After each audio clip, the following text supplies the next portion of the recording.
सभी साथियों को कुमार राजेश का नमस्कार।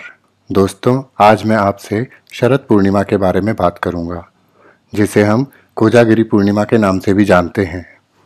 शरद पूर्णिमा के दिन से ही सर्दियों की शुरुआत हो जाती है। शारदीय नवरात्रि के समापन के 5वें दिन आने वाली पूर्णिमा को शरद पूर्णिमा कहा जाता है। साल भर जितनी भी पूर्णिमाएं आती हैं, उन सब में शरद पूर्णिमा का विशेष महत्व है। इस दिन हमें चांद सबसे ज्यादा बड़ा और पूर्ण दिखाई देता है। शरद पूर्णिमा सनातन कैलेंडर के अनुसार आश्विन माह में आती है। इसे रास पूर्णिमा भी कहा गया है। इस दिन किए जाने वाले व्रत को कोजागर व्रत या कौमुदी व्रत भी कहा जाता है। इसी दिन भगवान श्री कृष्ण ने महारास रचाया था। पुराणों के अनुसार इस रात्रि को चंद्रमा की किरणों से अमृत बरसता है। पूरे वर्ष में केवल इसी दिन चंद्रमा 16 कलाओं से परिपूर्ण होता है। शरद पूर्णिमा की रात्रि में भ्रमण करना और चंद्र किरणों का शरीर पर पड़ना अत्यंत शुभ माना जाता है। शरद पूर्णिमा की रात को खीर बनाकर या दूध से बने हुए पदार्थ को चंद्रमा की रोशनी में रखे जाने की परंपरा है। कहा जाता है, इस रात चंद्रमा से अमृत बरसता है। इस रात को चंद्रमा की रोशनी में गन्ना या गन्ने के रस को रखने से उसमें भी अमृत का समावेश हो जाता है। इस रात्रि की मध्य रात्रि में देवी महालक्ष्मी अपने कर कमलों में वर और अभय लिए संसार में विचरती हैं। इस रात्रि को जागने वाले मनुष्यों को माता लक्ष्मी धन और वैभव से संपन्न कर देती हैं। इस दिन मनुष्य विधि पूर्वक स्नान करके उपवास रखें और जितेंद्रिय भाव से रहें। धनवान व्यक्ति तांबे अथवा मिट्टी के कलश पर वस्त्र से ढकी हुई स्वर्णमयी लक्ष्मी की प्रतिमा को स्थापित करके भिन्न भिन्न उपचारों से उनकी पूजा करें। तदनंतर सायंकाल में चंद्रोदय होने पर सोने, चांदी अथवा मिट्टी के घी से भरे हुए 100 दीपक जलाएं। इसके बाद घी मिश्रित खीर तैयार करें और बहुत से पात्रों में डालकर उसे चंद्रमा के प्रकाश में रखें। जब एक प्रहर बीत जाए, अर्थात 3 घंटे बीत जाए, तब लक्ष्मी जी को सारी खीर अर्पण करें। तत्पश्चात भक्ति पूर्वक निर्धनों को इस प्रसाद रूपी खीर का भोजन कराएं और स्वयं भी इस प्रसाद को ग्रहण करें और भक्तों के साथ मिलकर मंगल गीत गाएं तथा मंगल कार्य करते हुए रात्रि जागरण करें। तत्पश्चात सुबह सुबह स्नान करके लक्ष्मी जी की वह प्रतिमा किसी दीन दुखी को अर्पित कर दें। इस प्रकार माता लक्ष्मी अत्यंत प्रसन्न होती हैं। इस रात्रि को भगवान कृष्ण का पूजन अर्चन भी करना चाहिए, क्योंकि इसी रात्रि को महारास की रात्रि कहा जाता है। आधुनिक समय में यह व्रत एक आधुनिक रूप लिए हुए लोगों में दिखाई देता है।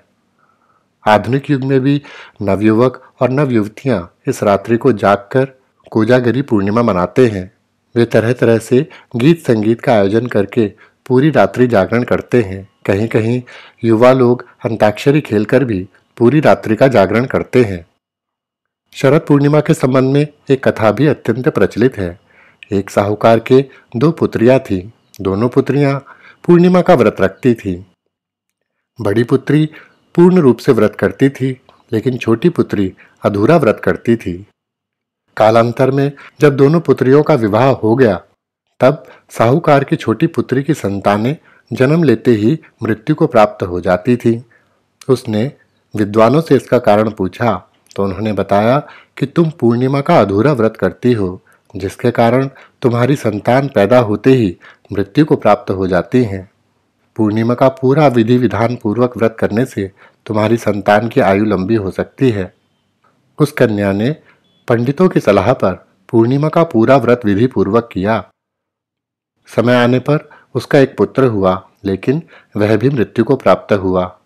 उसने अपने मृत पुत्र को एक पाटे पर लिटाकर उसके ऊपर से एक कपड़ा ढक दिया। फिर उसने अपनी बड़ी बहन को अपने घर पर बुलाया और बैठने के लिए वही पाटा दिया। बड़ी बहन का उस दिन शरद पूर्णिमा का व्रत था। जब वह पाटे पर बैठने लगी तो उसका वस्त्र उस बच्चे को छू गया। अचानक चमत्कार हुआ और वह बच्चा रोने लगा। बड़ी बहन ने कहा, तू मुझे कलंक लगाना चाहती थी। अगर मेरे बैठने से यह बच्चा मर जाता तो? तब छोटी बहन ने कहा, बहन, यह बच्चा तो पहले से ही मरा हुआ था। तेरे ही पुण्य प्रताप से यह जीवित हुआ है। बालक के पुनर्जीवित होने की चर्चा पूरे नगर में आग की तरह फैल गई। बात फैलते फैलते महाराज तक पहुंची। शरद पूर्णिमा के व्रत की यह महिमा सुनकर महाराज ने पूरे नगर में पूर्णिमा के व्रत को रखने का ढिंढोरा पिटवा दिया और उसके बाद उस नगर का प्रत्येक मनुष्य हर वर्ष शरद पूर्णिमा का व्रत पूर्ण विधि विधान से करने लगा।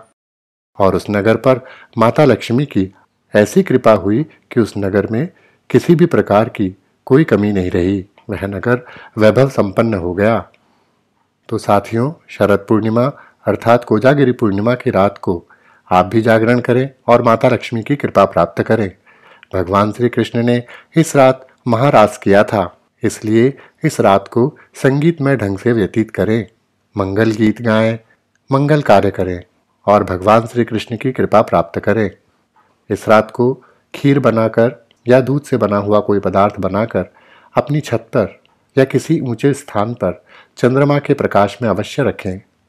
रात्रि में चंद्रमा की किरणों से अमृत बरसेगा और आपको एक उत्तम स्वास्थ्यवर्धक प्रसाद प्राप्त होगा। इस प्रसाद को ग्रहण करने से आपको एक नई प्रकार की ऊर्जा के संचार का अनुभव होगा।